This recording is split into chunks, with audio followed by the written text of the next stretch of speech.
Assalamualaikum warahmatullahi wabarakatuh. Perkenalkan, nama saya Muhammad Hamzah. Saya mahasiswa dari Universitas Singapura Bangsa Karawang, Fakultas Keguruan dan Ilmu Pendidikan, Program Studi Pendidikan Bahasa dan Sastra Indonesia, NPM 191 063 108 0091. Tujuan saya membuat video ini adalah untuk mengapresiasi sebuah novel yang berjudul Teman Tapi Menikah 2 dan memenuhi tugas mata kuliah apresiasi prosa fiksi Indonesia yang diampu oleh dosen Ibu Verina Meliasanti, SSMPD. Sebelumnya, saya ingin memperkenalkan identitas novel ini terlebih dahulu.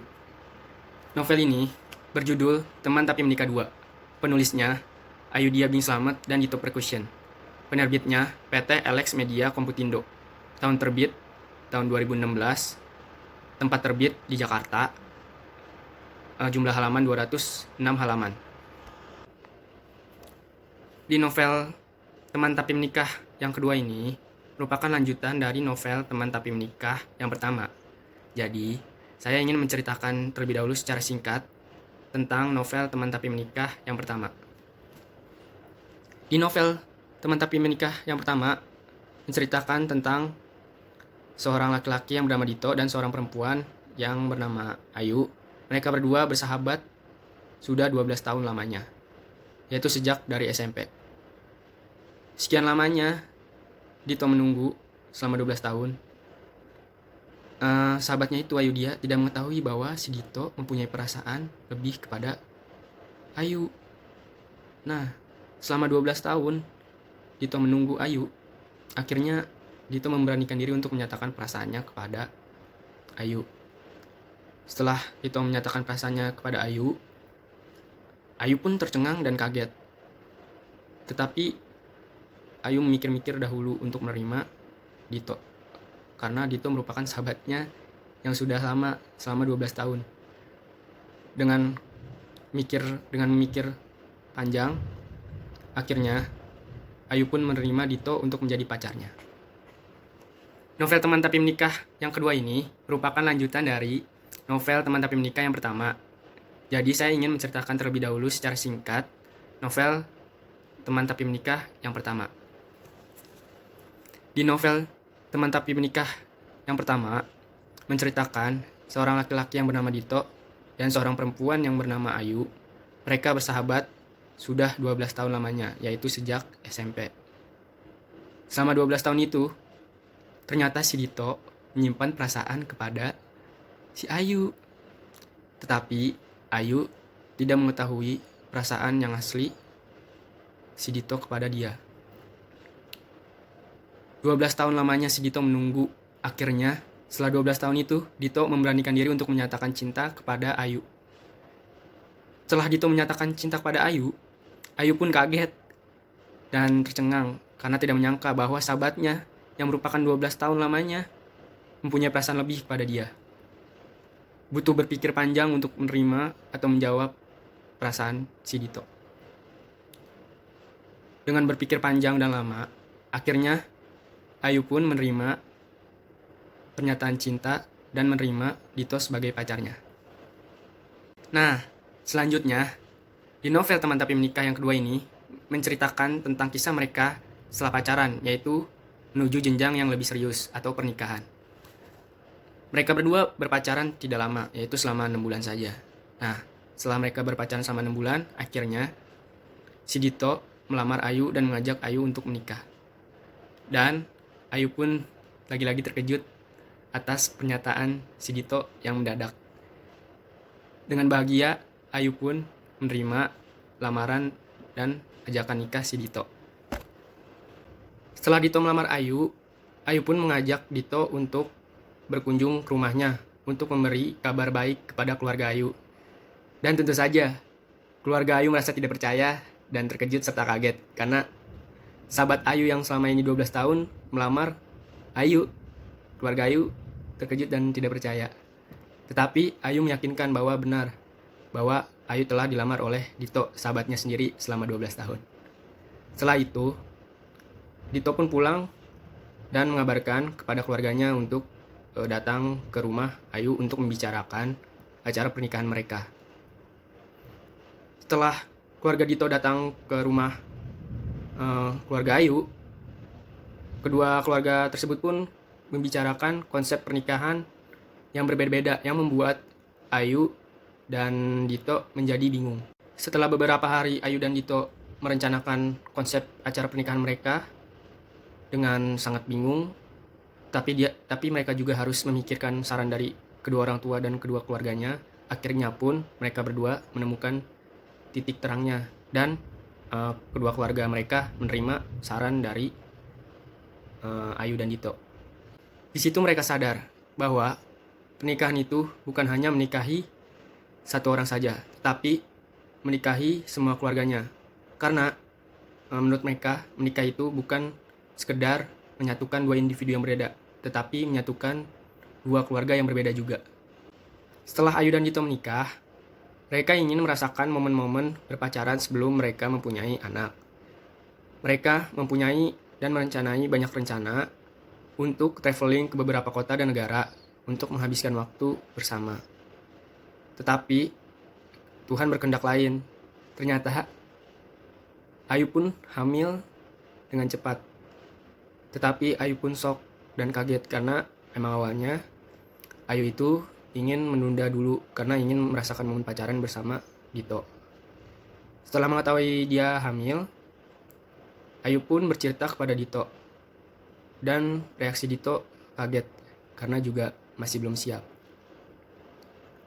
Ayu di situ merasa stres dan bimbang serta galau karena antara harus melanjutkan kandungannya atau menggugurkan kandungannya dan menyelesaikan semua rencananya, yaitu traveling ke beberapa kota dan negara bersama Dito. Tetapi Dito menyarankan agar untuk melanjutkan kandungannya saja karena menggugurkan kandungan itu adalah dosa.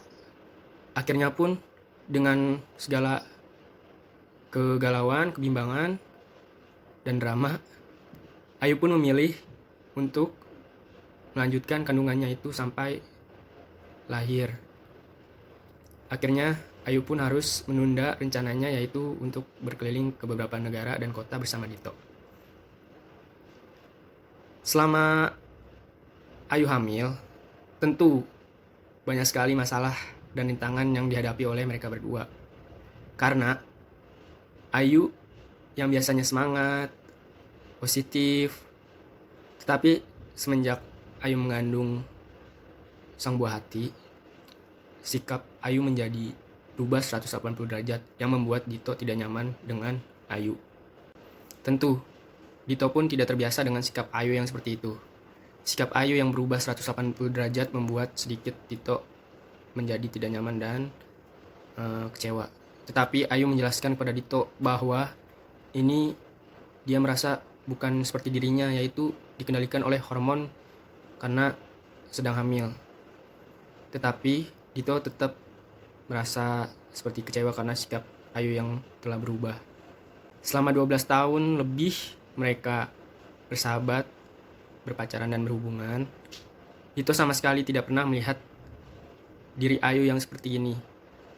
Yang ngeselin, yang pemalas, tidak semangat, dan hanya bisa rebahan-rebahan saja. Yang Dito mau Ayu itu seperti dulu, yaitu Ayu yang bersemangat dan berenergi positif. Mereka merasa nyaman berkonsultasi dengan bidan tersebut karena bidan tersebut mengeluarkan kalimat-kalimat yang selalu menenangkan Ayu, sehingga membuat Dito juga senang dan tenang. Selain itu, mereka juga senang dengan suasananya yang begitu asri di kota Bali. Masalah selanjutnya yang mereka hadapi adalah ketakutan Ayu yang sangat besar terhadap melahirkan. Karena Ayu itu sangat takut untuk melahirkan, dan awal-awal Ayu berkonsultasi dengan dokter, ternyata Ayu mendapatkan dokter yang salah. Ayu malah tambah merasa takut untuk melahirkan karena ucapan-ucapan dokter yang sangat menyeramkan. Setelah itu Ayu dan Dito pun mencari dokter yang lain yang konsultasinya lebih tidak terlalu menyeramkan dan mencari dokter yang nyaman untuk berkonsultasi. Setelah beberapa dokter, akhirnya pun mereka mendapatkan seorang dokter atau bidan di sebuah desa terpencil di Bali.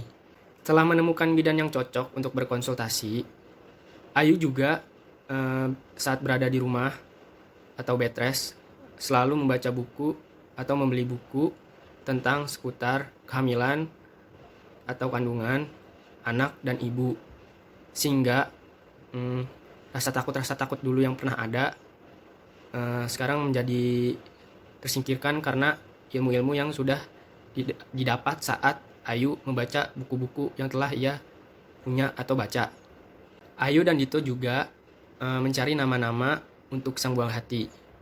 Nama-nama tersebut yang mereka inginkan yaitu yang bernuansa alam-alam semesta dan ada bahasa Balinya. Akhirnya mereka pun menemukan nama yang cocok setelah berpikir lama atau mencari nama yang bagus. Mereka berdua menyetujui atau sepakat bahwa anaknya akan dinamai Dia Skala Bumi. Dito pun sempat ragu karena kondisi kehamilan Ayu yang tidak bisa operasi normal.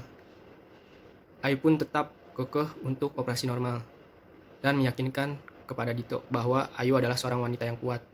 Dan Dito pun percaya bahwa Ayu merupakan sosok wanita yang kuat, sehingga mereka menyepakati bahwa Ayu harus menjaga kesehatan serta makanannya agar dapat persalinannya itu operasi secara normal. Ayu dan Dito pun bingung karena banyak sekali pertimbangan yang harus mereka pikirkan tentang kandungan Ayu yang ternyata sungsang dan persalinannya harus melalui operasi sesar, tidak bisa normal. Tetapi Ayu tetap ingin melaksanakan persalinannya itu di Bali dengan cara operasi normal. Setelah menemukan nama untuk anaknya dan arahan-arahan dari bidan serta ilmu-ilmu yang cukup didapat dari buku yang telah dibaca, Ayu dan Dito pun sepakat untuk melahirkan di bidan yang berada di Bali itu. Tetapi kedua keluarga mereka tidak setuju karena melahirkannya itu sangat jauh berada di Bali, karena Bali jauh dengan Jakarta.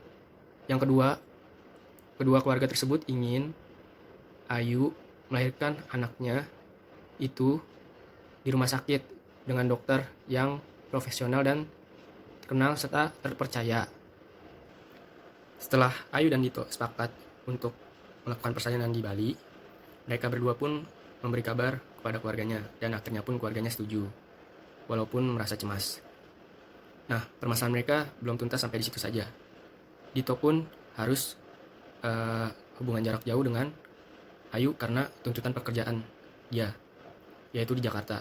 Jadi Dito seminggu sekali bolak-balik Jakarta-Bali untuk bekerja dan bertemu Ayu di Bali.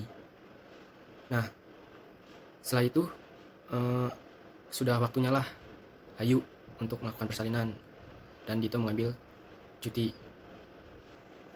Hari yang ditunggu-tunggu pun tiba, yaitu hari dimana hari persalinannya Ayu. Yang dirasakan Dito pastinya cemas, khawatir dan tegang karena kondisi Ayu sebelumnya yang tidak boleh melakukan persalinan secara normal. Alhamdulillah persalinan Ayu berhasil dan seketika suasana berubah menjadi bahagia dan terharu karena lahirnya anaknya Dito dan Ayu yang bernama Dia Skala Bumi. Setelah lahirnya anak Dito dan Ayu yang pertama yang bernama Dia Skala Bumi, hidup Dito dan Ayu menjadi sangat berubah, tidak seperti dulu lagi. Mereka kaget dengan suasana yang baru ini. Bahkan perselisihan pun pasti terjadi karena beradaptasi dengan suasana yang baru. Mereka berdua kewalahan dan kecapean mengurus Skala karena mereka tidak menggunakan baby sister di dalam rumah tangganya. Tapi seiring berjalannya waktu, mereka berdua dapat beradaptasi dan bekerja sama dengan baik sehingga mereka menjadi pasangan yang kompak dan bahagia serta kembali lagi semangat seperti dulu lagi. Bahwasannya, masalah-masalah dapat dihadapi bila setiap pasangan dapat berkomunikasi dengan baik, saling mendengarkan, saling menerima, dan saling mengerti. Dan menikah adalah suatu keputusan yang besar. Tentunya, restu orang tua dan restu keluarga adalah modal utamanya. Novel yang berjudul Teman Tapi Menikah yang kedua ini bertemakan tentang persahabatan dan percintaan. Penokohannya juga terdapat dua tokoh utama dan tokoh yang lainnya.